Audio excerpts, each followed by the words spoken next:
So everyone, welcome to the introduction to web development session. I am Shashank Srivastava as told by Ganesh. So let's get started with this session.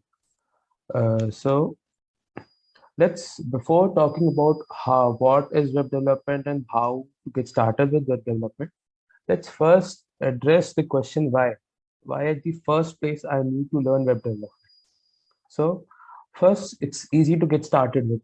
Well, HTML is one of the most basic things that you will learn, one of the most basic languages that you would learn in your computer science course and in your coding career. And once you start going with it, it's fairly easy than any other language. And the second, there's always a need for a web developer. No matter how many technologies come, no matter let's say AI comes, IoT comes, ML comes, there always a need for someone to display those things over internet or to make some creative applications that can be served over internet. So there's always a need for a web developer. And third, it's fun. It's really cool to develop applications for web, right? So now that we know why, let's answer the question what. So what is web development? So as the name suggests, we create applications that work over internet. So web development includes creation of web pages and websites. The websites like say the portfolio websites of companies and our college website, triple itcotem.ac.in, all those static web pages and websites, and then the dynamic web applications like Google, Facebook, and Twitter, and all those things. Even your LMS portal, that's also a dynamic web application. And basically anything that can be served over internet and can be opened using a browser. It can be anything. It can be a social media application. It can be anything. The one priority, one prerequisite is that it should be displayed upon a browser and it's available on the internet. So now we know what, now we know why. Let's know how. So how to get started with web development. So first, the thing is know about the platform where you're developing the apps. So know about the internet. So now how does the internet work? And know about the internet protocols such as HTTP, TCP, and IP. So I'll give you a brief about it. So how does the internet work is, uh, like for example, you type www.google.com. So when you type that, so your PC, we call it in our web development language, we call it as client. So your client sends a request to Google server and what Google server does is sends that response to that request and sends a web page that's your Google's landing page or Google search bar. So that's how internet works. You send a request to the server and the server responds back to you. It's like basic communication between two things, right? So then, for the communication to be like more rigid and more, more secure, more robust, the people who have created internet made some protocols to work with it, right? So first up, we have HTTP protocol, that's Hypertext Transfer Protocol. You can Google it to know more about it, all the details and stuff. Then there comes TCP and IP, the Internet Protocol and Transmission Control Protocol. All those protocols are there to make the things robust and make the communication over the network robust. Then the internet architectures like client server and peer-to-peer. So the first the example that I told you about was a client server architecture, right? The client was asking for some web page and the server was responding to that request. Then comes the peer-to-peer request, peer-to-peer architecture where you don't need to ask a server and to request a server to handle all the requests and ask a central thing for web pages or something like that. You can create a kind of a peer-to-peer uh, a decentralized kind of thing, just how the BitTorrent works, you know where each computer is a client and each computer is also a server. So any computer can ask anything, and any computer can give in something kind of that, just like BitTorrents, and it's currently progressing in the blockchain and all those things. Well, that's kind of a bigger topic. Let's not go in depth of that. So now that we know the platform and what is internet, now let's talk about types of web developers. So first up, we have front-end developers. So front-end developers are those that develop the part of the web that is visible to the user. They basically create the user interfaces and they deliver some great user experiences. For example, uh, I have taken the Google example. So the how the page looks, you know, there should be a Google middle heading, then a search bar, and all those links on the top of it, and how good it feels. All those things are handled by a front-end developer. Then comes a backend developer, where the backend developer deals with the backend logics and all this stuff. So when you type something on the Google, like Google search bar, it sends a request to the server with that data, and that server develops a logic. That server has some logic that returns you with another web page that has search results queries, right? All those links which match with your search result. So how did server know which query to respond to, or how to respond to these queries? So all those logic and how to respond to queries and requests and all those stuffs are handled by a backend developer. And then comes the full stack developer. So the best of both worlds. He's also a front-end developer, and he's also a back-end developer. He can handle both things. So he's kind of one man army, right? So now let's start. So starting with the basics first. So what you need to learn first to get yourself started with the web development is first learn HTML fundamentals. So first, you need to learn the HTML5 basic and semantic tags. The body tag, the head tag, the section tag, UL, LI, and all those tags you need to learn.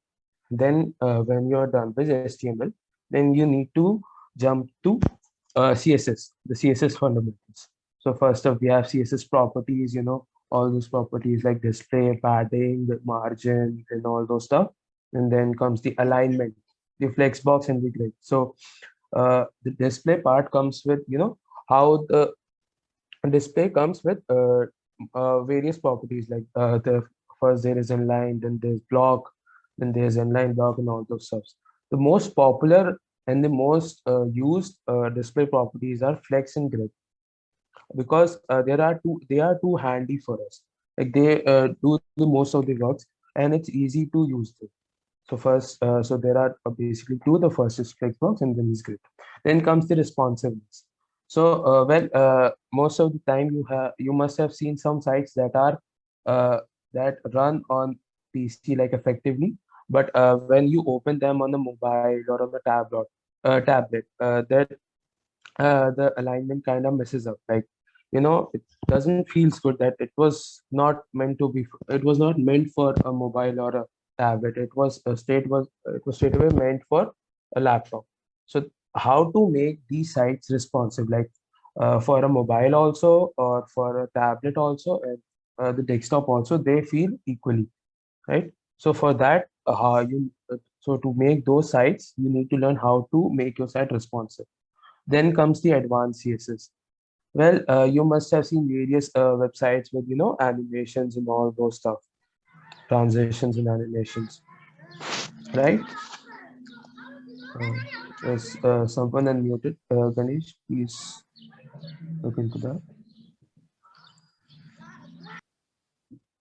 Thank you, Ganesh. The transitions and animation and stuff, various stuffs on the website, they kind of animate on scroll and all those stuff. So to make those things, you need to learn these advanced CSS properties, right? So I have pointed out all these resources for it. So first up, for HTML5, I have given a Traversary Media's crash course here. Then comes the W3 school page, and then the CSS basic, the W3 schools and Traversary Media crash course again. So this PPT will be shared with you soon, like after this session. So you can refer to these links from the PPT itself, right? Then talking about learning more about the CSS. So we have Flexbox guide here, then grid guide here, then responsiveness. All those links are present here, right? So now, it's already said that why to invent a wheel when it's already invented? You know, so when sometimes creating stuffs from scratch is kind of irritating, and when you're lazy enough like me, you tend to use something like you tend to reuse code. So for lazy people like us, people have created frameworks. So there are various frameworks available on the internet that you can use to create some ready-made sites. First up, we have Bootstrap, then we have Tailwind CSS, then there's Materialize. So Bootstrap 5 is one of the most famous CSS frameworks that I've heard of. Then comes the Tailwind CSS. That's more customizable. And then there's Materialize, that it's based on Material UI. Material UI is the what you have seen on the what you have seen on your Android smartphones, the UI that your all your stock Android smartphones follow. That's what Material UI is, and you can get all those designs using Materialize CSS framework. Then the JavaScript. It's the language of the browser. It's one of the most used language for web development. So let's get started with it also. So first up, we need to learn JS fundamentals, the data types, the conditionals, loops, and functions. All those links are here. Then we need to learn array methods, like let's say map, filter, and all those things. There are like a higher array methods, but they are extremely handy, right? So that's also a link given here. Then comes the DOM manipulation. So what is DOM? DOM stands for Document Object Model. Basically, what it is like manipulating the objects of your web page. Like for example, if there's some content in body, so let's say a content in body is like hello, welcome to introduction to web dev session. So now that you learned HTML and CSS, now you need to change that. So now it's not an introduction, it's like kind of an intermediate. So we need to change that. So how can we change that? We can change that using JavaScript. And that how do we change that? That comes under DOM manipulation part. So you can learn all those things using this link. And then there's asynchronous programming. So what is asynchronous programming? So there's need for two programs to simultaneously run, right? So because there might be some delay in any other program. So let's take an example. Let's take a real world example, right? So what you want to do is you want to load a page, right? But you want to load a page. You want to let's say the page contains the navbar, the all those data, the sidebars and all those static data, and there's some kind of middle data that's dynamic that needs to be handled using your network. So let's say you don't have a much better network, like you don't have a 4G network or you don't have a Wi-Fi. You have a 2G network. So your network seems to be slow. So till then, either we wait for that network to fetch all the details and then display the whole web page. Or what we can do is, meanwhile, we display all the static web things that don't need the network part, and we only display and we wait for the network to fetch all the dynamic details and then display on. So uh, first we have fetched the data, and the fetching first we have fetched the static data, and the fetching of the dynamic data is running simultaneously. So let's say there are two peoples, right? So one is doing the static part and the other one is doing the asynchronous part. So that's what is called asynchronous programming. We don't wait for each and every process to complete to go for the next process. We can say that you do your work and let me do my work, and we can do both the work simultaneously. So that's a better way of doing things, right? So then now that you know asynchronous programming, so then we learn the fetch part. The fetch method is what what in the previous example I've told that there is some data you need to fetch from the network. So how you fetch those data from the network? Through some APIs and all the stuff that I'll explain later. But what JavaScript does is it uses this method to fetch data from the APIs, right? So so the links of both the resources are given here. You can refer to those, and then let's move on to the next one. So woohoo, now you're a front-end developer. So you can create those amazing websites, but are you industry ready? If you know all these skills, but can you still apply for a job or an internship? Well, honestly speaking, you can, but the pay scale would be bad. So let's learn some new skills to earn some more money. So, today's in today's era, there are single page applications. So what are single page applications? So these are all the application that doesn't need to reload data. So like you can see in this GIF, like the person is clicking this dashboard and this post and the settings, but the browser is not reloading it. It's automatically updating the data without reloading, right? So that's what single page applications are. We update the data on the basis of clicks and all, but we don't reload the pages. It kind of feels better, right? So how to create those single page applications? So there are various front-end frameworks that are here to rescue you. First, we have React, then we have Angular, then third is Vue, then fourth one is Svelte. So React is the most popular one currently, like after 2020, it's the most popular one, and it's currently maintained by Facebook. Angular, it used to be popular until 2020, but now the React has come, so it's not. And it was maintained by Google. And then there's Vue. Vue is open source. So if if you're kind of skeptical about Facebook and Google, which well you should be, but so you can go ahead with Vue. It's an open source thing. And Svelte, I can say it's a new kid in the house, but it's gaining popularity, right? Because some say it's kind of cool to work with Svelte and React and Angular and Vue. So let's see how it brings out. So my personal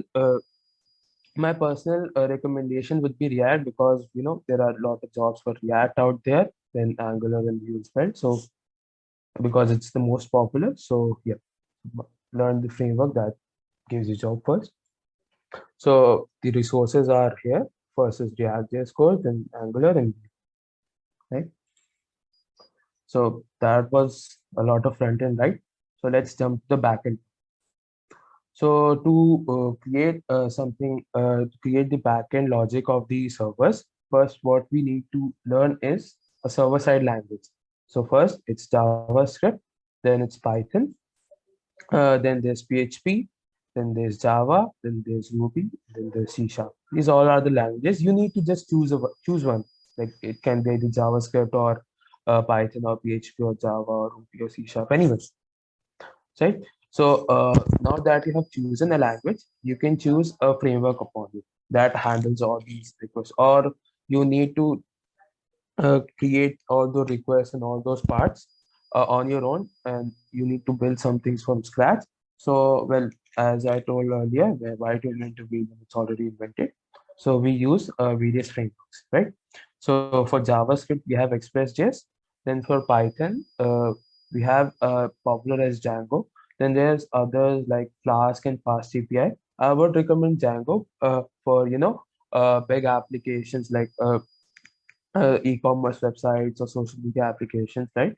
And Flask and Fast API would be easy for small applications where you need to have only one or two routes.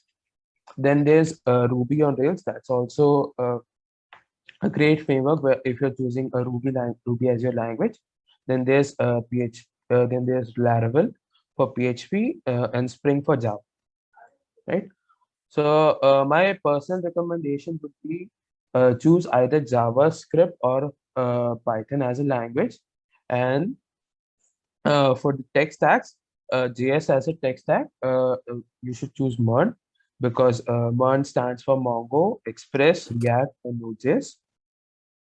So Express is your backend, React is your frontend, and Node.js is just JavaScript. JavaScript runtime that's just creates JavaScript as a server-side language because earlier it was client-side, so it's just JS. And MongoDB is your database, which we'll talk about it further, right? Then comes the Python tech stack. So I would recommend Django along with React, right? So these are the resources that you can get. Then comes the part of the databases. So you need some place to store your data, right? So databases are the place that you're looking for. So you can learn any database. It can either be SQL.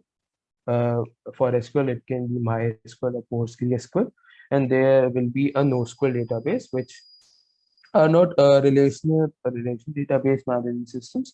They are basically JSON data, but you can learn, but they also do the same part, right? So and in today's era, like for scalability purposes and all, NoSQL is preferred over SQL data because they can be changed and all those stuff. We'll talk about those stuffs in further sessions.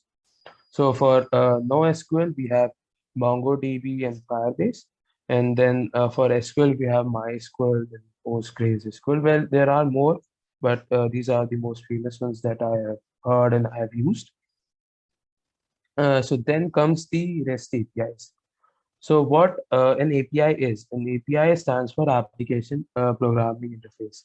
So what basically is it is a way that two applications communicate with each other to transfer data.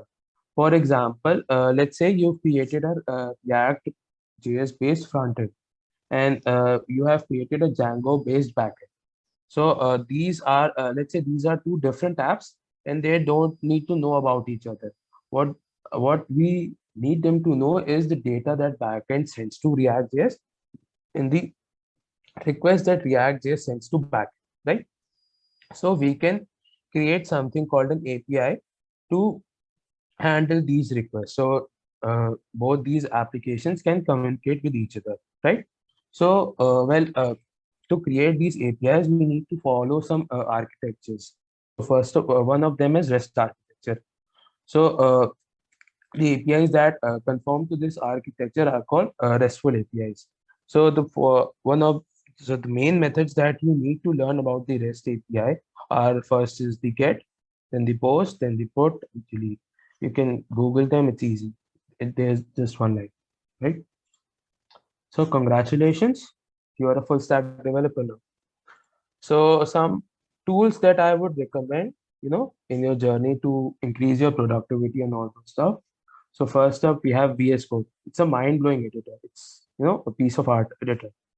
So it is packed with so much extensions that would help you to increase your productivity by 50 to 60 to 100%.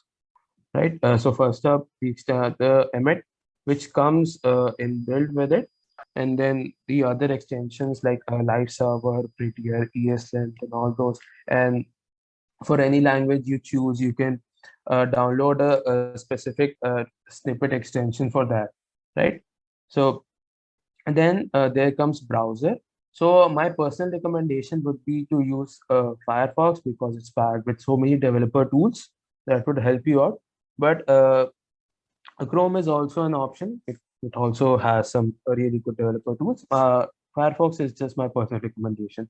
Then there's GitHub Desktop. Well, most of the people don't know about these source control and the Git and all those stuff. I recommend learning them. But if you like too lazy, so you can just use GitHub Desktop for that. It handles all your source control and Git things, right? So now I'm all ears now. Ask me your doubts if you have any.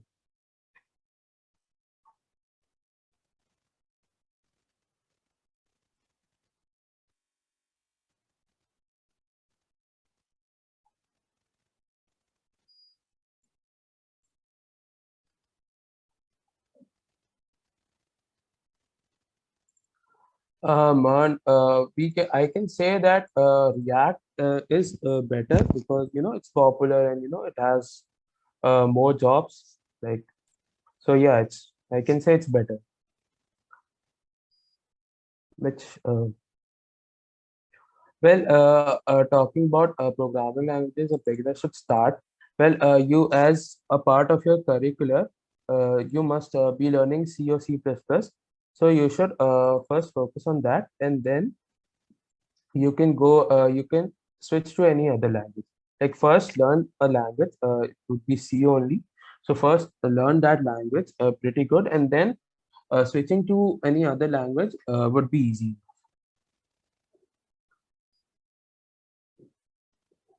If you know some bits of MySQL already, it's very good, and you can try out PostgreSQL. NoSQL is not a big deal. When you know how to handle the data, it would be pretty easy switching from MySQL to NoSQL.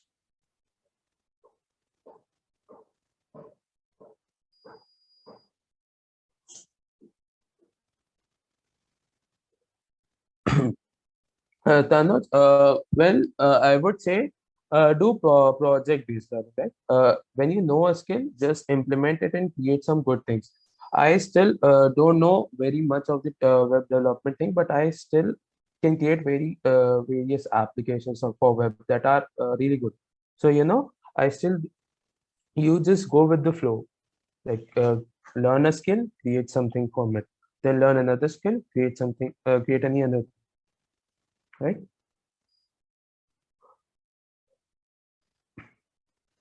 Okay, so for a full stack developer, the languages you actually need to learn is from my experience or from my personal opinion, you need to learn uh, JavaScript like HTML, CSS. I'm not considering as programming languages because they aren't.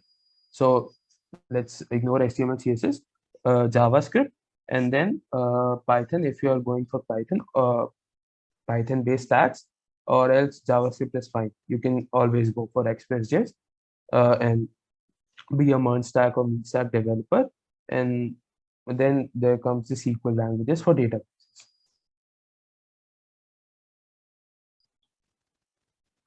Ram Samar, your planning is really good. Go further with it.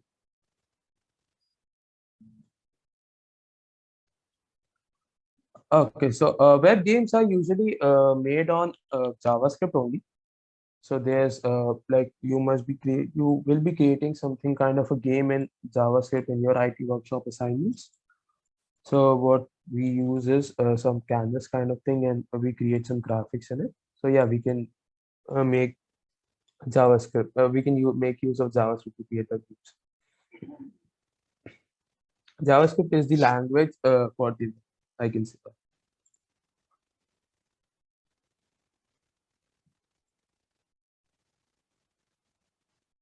Flutter is a language for cross platform. So, for example, earlier what we used to do is we learn Android, which was earlier based on Java, but now Android prefers Kotlin. So we used to learn Android and create apps on using Android, basically Kotlin language to create apps for Android application, the same app, and then same application for iOS. We need to code it in Swift. So that's and for web application, the React.js and all those things, tech stacks I've mentioned.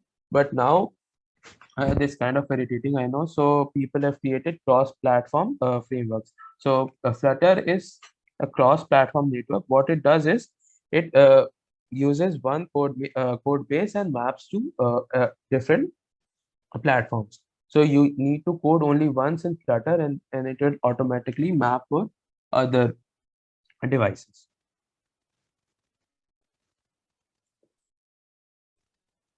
But I would not recommend Flutter for web development.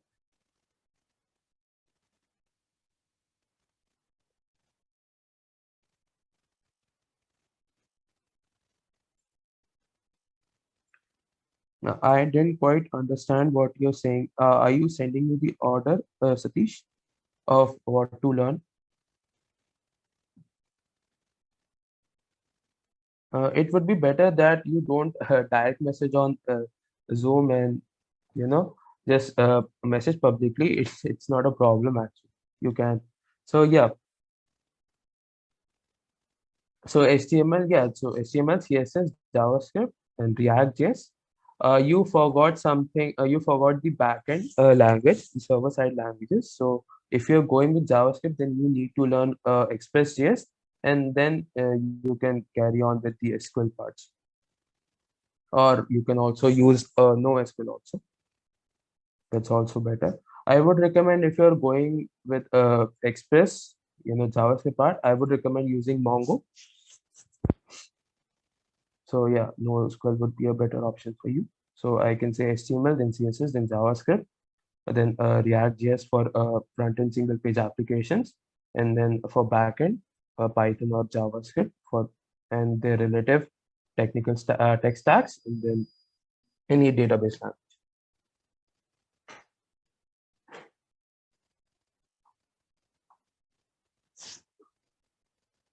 Well, honestly speaking, uh, you can grab any crash course and learn them. And what will make you perfect in these all these languages by creating various app projects. You can do project based learning, and that would be actually fun, really. So for HTML, I think max to max 1 hour would take. And so I can say for CSS, max to max 2 to 3 hours. But CSS kind of requires practice. Some are not good with CSS, design and all those things, and some are good. So no problem with that. There are always frameworks there to support you. And then JavaScript would require time. But yeah, I don't think if you like max to max 1 to 2 months, you can be a pretty good web developer if you like, consistently learn all these things. But yeah, that would be a pretty much boring part to take. So what I would recommend is create some beautiful applications uh, on the way you learn something. Yeah, so you can collaborate. You can well, if you know something, some things about GitHub, like creating issues and contributing to stuff. So yeah, you can ask them to collaborate in their projects, or create some kind of a new issue if you face some in that project, and you can go ahead with it. We are also kind of having we're gonna also have some projects in real soon, like in real time soon, so you can have those and collaborate on those.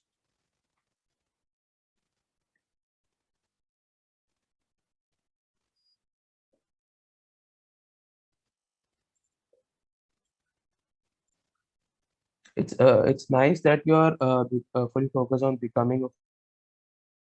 So yeah, I can help you with some projects.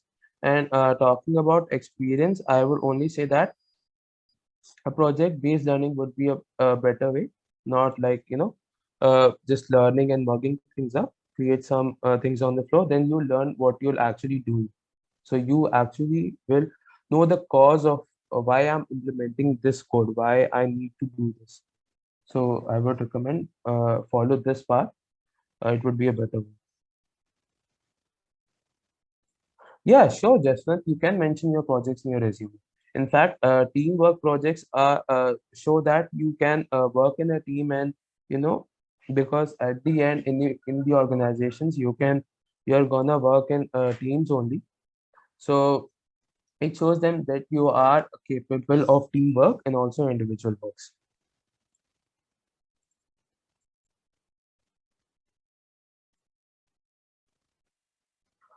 Well, yes, you need to learn some HTTP protocols for backend development, because at the end the REST APIs that you are gonna make, the APIs that you're gonna make are uh, are gonna use those protocols only.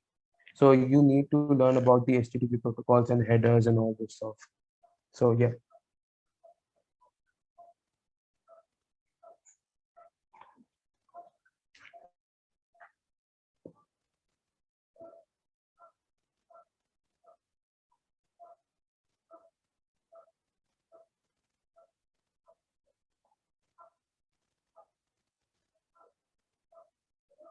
So anything else?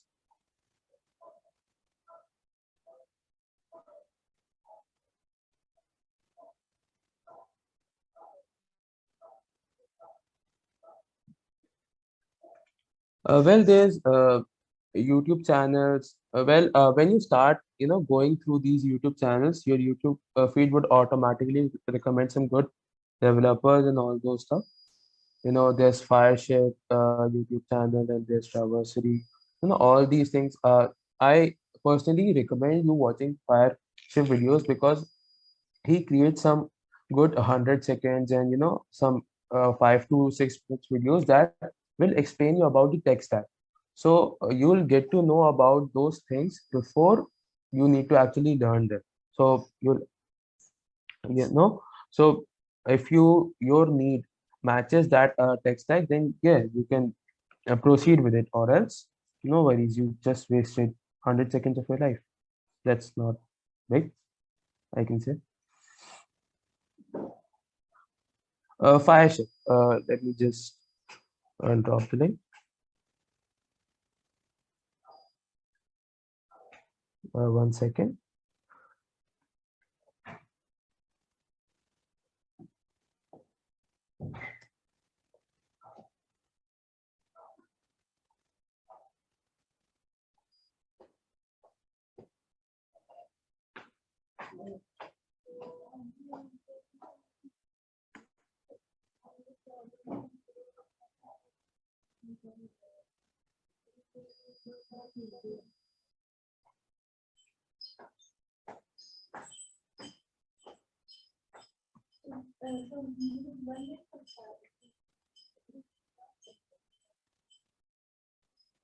Well, honestly speaking, Siddharth, I have never referred to any books. Uh, I have just, explored things out on the web or on the Stack Overflow, or, videos and all this stuff.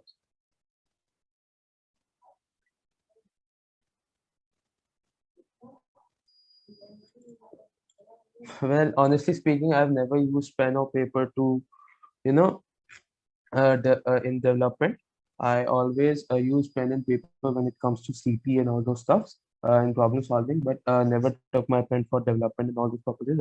What I used to do is I just I create some things. I face some errors. I go on Google. I rectify them. So that's how I used to do, and while rectify them, I learn. So that's how. That's why the error came, or that's what I need to do the next time.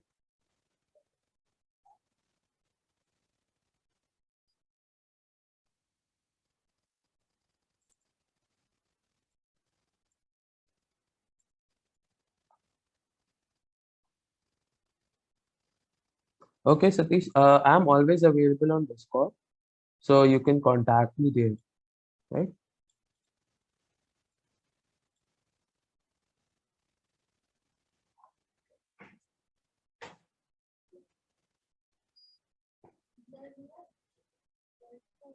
So do we have any more doubts?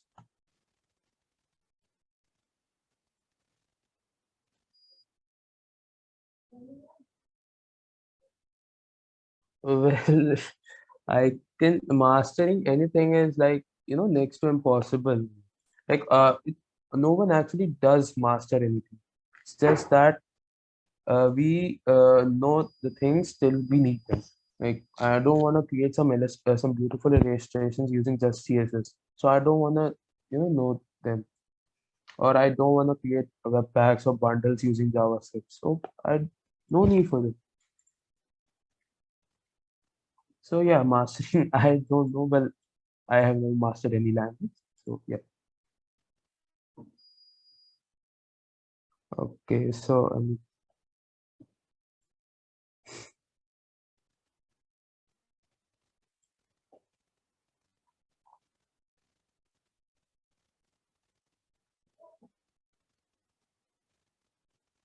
well, well, talking about the languages that I know, well, there will be a lot languages, but I what extent do I know, or what I'm extremely proficient with would be JavaScript and Python.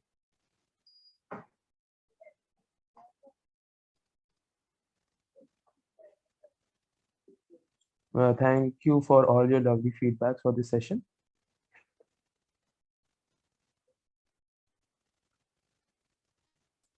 What engines are you talking about, Vijay?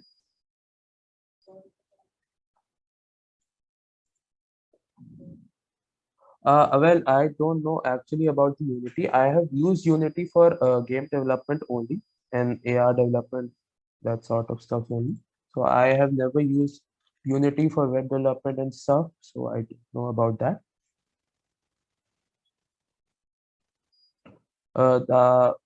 I would recommend going through HackerRank language proficiency things.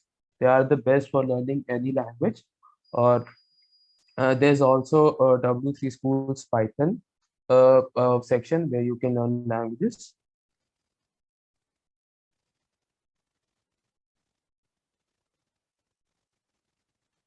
What kind of suggestions actually? What I can say really is do not make a backdoor in your website because you might know how backdoors are created because you're a cybersecurity student. So don't create those. Well, it's not a must for full stack web development. We have various full stack developers who are just JavaScript based. But at the end, you're gonna like when you have completed your 4 years and you are a senior web developer, senior full stack developer, it would possibly a chance that you know both Mon stack as well as a Python based stacks. It would probably also a case that you might also know Ruby on Rails or PHP Laravel. So it's not the case that you need to stick only with one tech stack at the end. But yeah, you can go ahead with JavaScript for now. Later on, you can learn Python and PHP and all those stuff.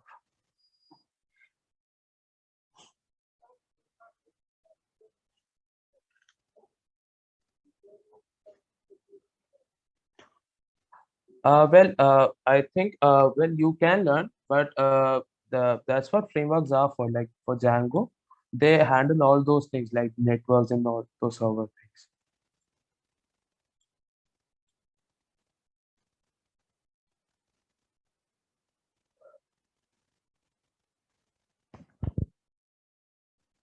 Well, because because it's not a good language now.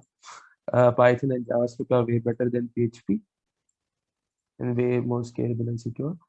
Well, talking about the execution time in JavaScript, all those features that Python offers would be really minimal when, would be really greater than the factor that Python offers more execution time in JavaScript.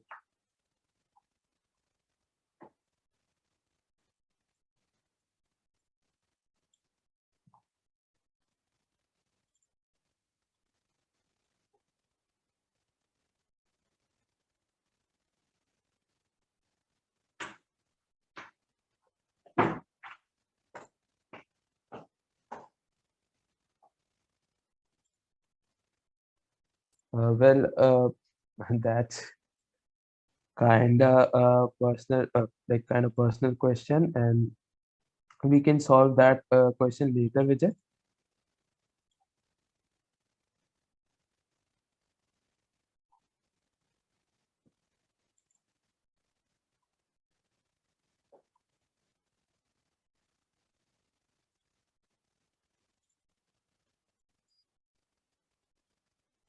All those channels that I have put in the resources are are really good and are recommended by me to learn web development. Also, you must have, if you have joined the Discord server of our Beta Labs, then there is a resources section. There's a resources channel there. You can find all the channels that are recommended by your seniors for web development.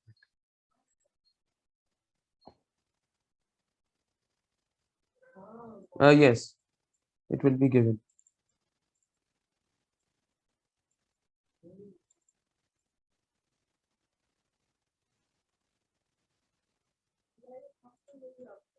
So I think, Ganesh, we can wrap this session up.